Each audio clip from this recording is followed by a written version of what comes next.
If you're in the process of restoring your movement after a neurologic injury, and you've had that little voice in the back of your head encouraging you to quit, then this video is for you. In today's video, we are going to go over what I believe is the hardest and the most important outlook to have on your recovery if you really want to stay in the game for the long haul, and more importantly, finish the race. Okay, now I think I just kind of combined metaphors, but that's beside the point. You get my point. Today we're going to go over the most important mindset to maintain if you want to reach your rehab goals.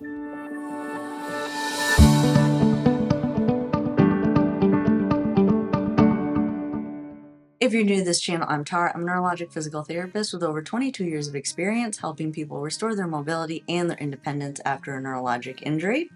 And I've taken everything I've learned over those 22 years and the deep dives I've done into the current literature and put everything that I think absolutely will get you to your goal of restoring your mobility and your independence into our Rehab HQ membership program, giving you all the tools you need to take full ownership of your rehab. To learn more about our membership programs, to sign up, or to schedule a discovery call to speak to someone in person to see if one of our programs is right for you, you can visit rehab-hq.com. But now on to today's video, which is the power of focusing on small wins. Now hear me out. I absolutely know how important it is for you to be able to walk independently again and be able to drive again. And for many of you, be able to return to work or pick up your grandchildren or return to playing golf or return to running. Absolutely get it. But sometimes those goals can get so big that one, they feel overwhelming, but two, and probably what I see more often, is the sense of overwhelm, decision fatigue. You've got all these exercises that you're pulling off of the internet, and it's like you got a 1,000-piece puzzle in front of you, and you've just dumped the box out on the table, and putting that puzzle together just seems like an insurmountable task.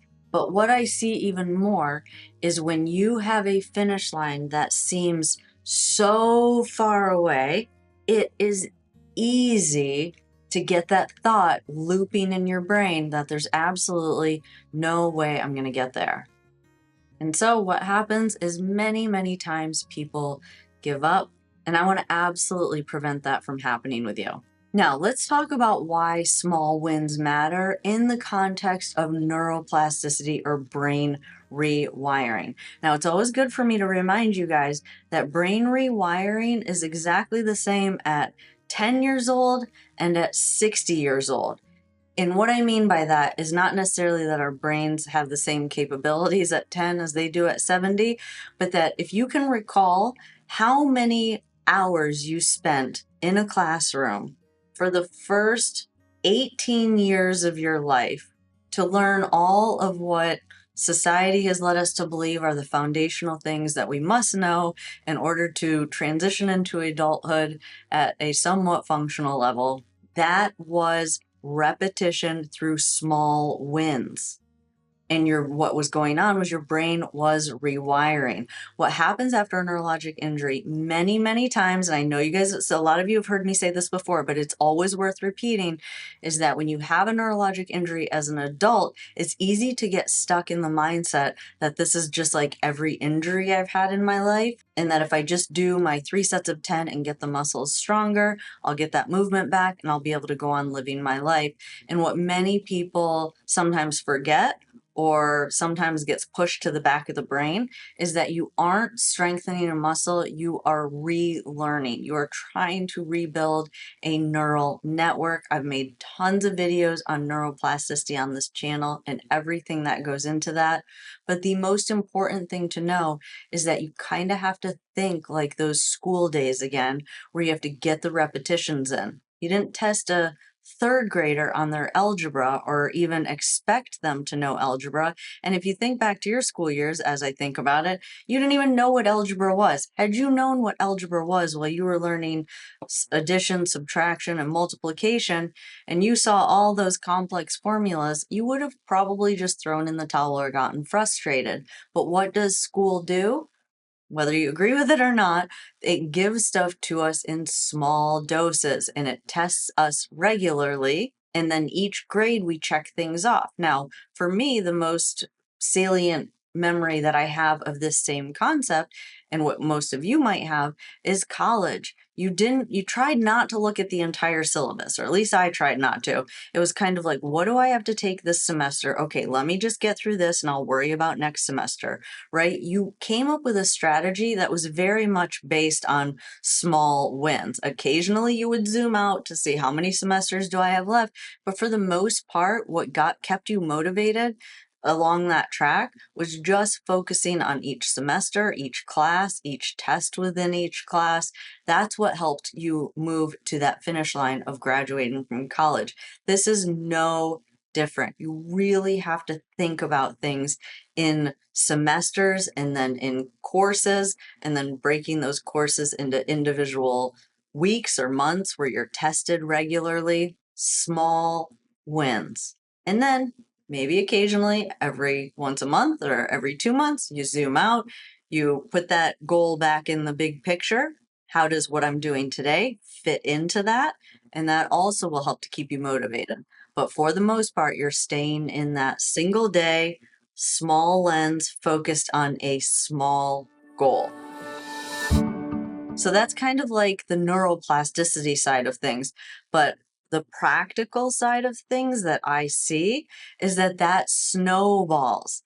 It builds your confidence. If you set a very close target, the probability that you're going to reach that target is very high.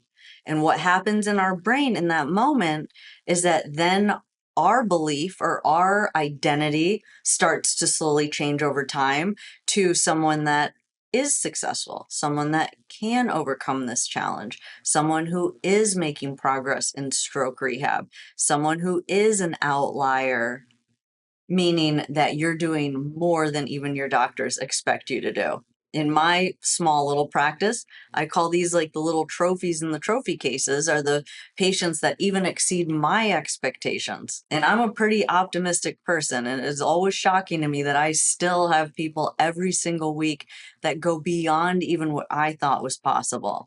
How do those kind of unicorns or outliers, how do they do it? They are building their identity small sections at a time, small wins at a time. Set a close target, hit that target, have this aha moment that builds your confidence to go into the next one, and it kind of snowballs. It's very, very much like compounding interest if you have been investing into your retirement for many, many years, which many of you that watch this channel have been. You gave that little bit, you had that little bit deducted out of every paycheck. You felt like it wasn't really doing anything. And you kept listening to the mentors and the people that were older than you that were just telling you to just keep doing it. Compounding interest, right? And it takes years to see that. And then one day you just kind of wake up and you look at your investments and it's like, holy smokes, like that little bit that I didn't even really feel coming out of my paychecks, like it kind of adds up over time. That's exactly how your exercises work. And trust me, I have seen it.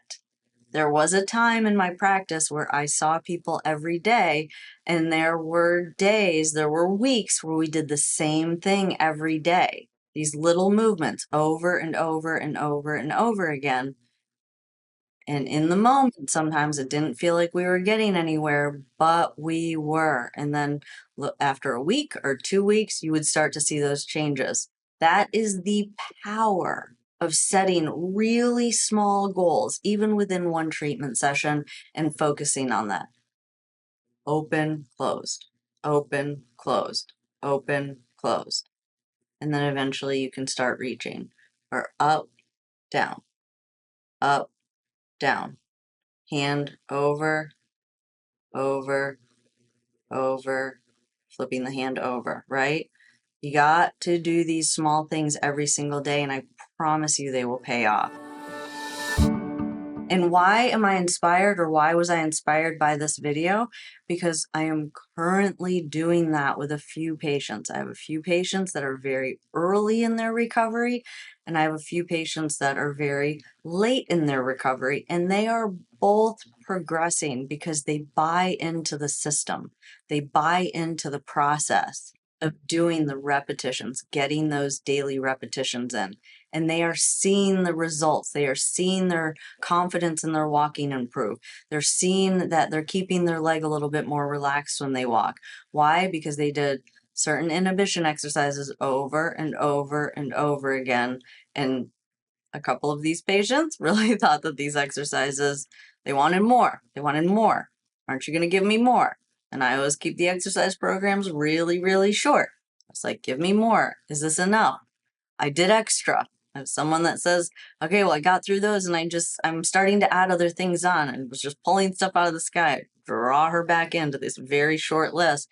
And now it's starting to pay off after just a couple of weeks of her doing this.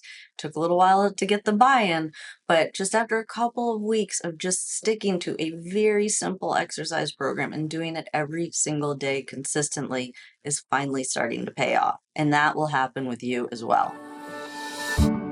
And then the final component that I think is absolutely essential for maintaining your motivation for the long haul and kind of mitigating some of those thoughts of wanting to give up or wanting to quit or some of the extra frustration is celebrating the wins and making sure to define success in a way that is meaningful and achievable for this moment.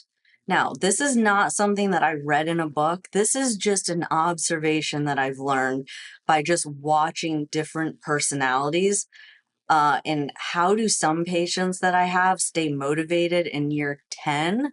And some patients want to give up after the first week. I'm always making observations. What is it about these different personality traits that contributes to how someone can stay in the fight for year 7, 8, 9, and 10? And I really believe the ones that are doing that, just my observation, they always can come in and tell me a win. I don't have to ask for it. They just always have something ready. Now, whether that's they're motivated to share with me that they're winning, which does happen sometimes. I've had some people pleasers, self-proclaimed people pleasers, that don't want to come unless they have something like positive that they can share with me, which I totally think you should leverage if that's your personality. But those people that just constantly are like, I stepped over a curb today. My leg was able to relax enough for me to lift it into the car. These are not things that come easy as when you have a big goal of wanting to walk and be completely independent. Like, these people are really kind of tuned to like find that win, right? I think this goes in the same bucket of what the science says about like gratitude, that gratitude does improve, having a daily practice of gratitude does improve your quality of life. I think this kind of falls into that bucket of people that are just constantly like looking for that win for the day. And that helps them get to the next day and then get to the next day, right? So defining success in as much as it's something that can be achievable in a short amount of time. Very, very important. And then just my added 2 cents to that, if you write it down, I think it's even more meaningful. A lot of these patients that I'm picturing in my head, I've never really asked them if they're writing some of this stuff down, but I do think that like every day writing something down that you improved is, or that got better, is super valuable to go back and look at on the days when you're really discouraged, to kind of see how far you've come. I do that like kind of in some degree in certain areas of my life, and I find it to be beneficial. And I think it can also work in your stroke recovery as well and be a valuable tool. So every day. Just write down your win for that day. And on those days that you're discouraged, you can go back and read about all the successes that you've had over the last month. And sometimes that can help get you through those droughts or those periods of plateau. But if you can't think of anything to be proud of yourself for, the one thing I hope you can latch onto and be proud of yourself for is showing up and doing something every day. I don't care if it's flipping your hand over 10 times. I don't care if it's 3 sit to stands. Do something every single day that you put in this therapy bucket, and make it something as small as it needs to be so that you know you can achieve it every day. And if you want to even go one step further, attach it to a habit that you already do every day that you don't really have to think about, like brushing your teeth. When you brush your teeth, you stand and take your hands off the counter for 3 seconds with your wheelchair behind you. Okay, that's your balance activity. Make it as small as you can to achieve it. And if you want to even make it even more possible for you to stay consistent with that, attach it to a habit that you already do every day without thinking about. So I hope you guys found this video helpful. Again, this is just almost kind of like me reflecting on my last couple of weeks and the different patients that I've seen and kind of what's working for some of them and why they're achieving their goals, and then hopefully sharing something with all of you that you can take into your rehab routine and keep you consistent and pushing towards that next goal in your recovery. If you want a little bit of help with that, don't forget we do have our membership program, which was specifically designed to give you community, give you time to interact with me throughout the month, and give you access to a ton of tools to give you full ownership of your rehab. To learn more about our membership programs, to sign up, or to schedule a discovery call, you can visit rehab-hq.com. I enjoyed spending time with you all today, and I'll see you in the next video. Have a good day.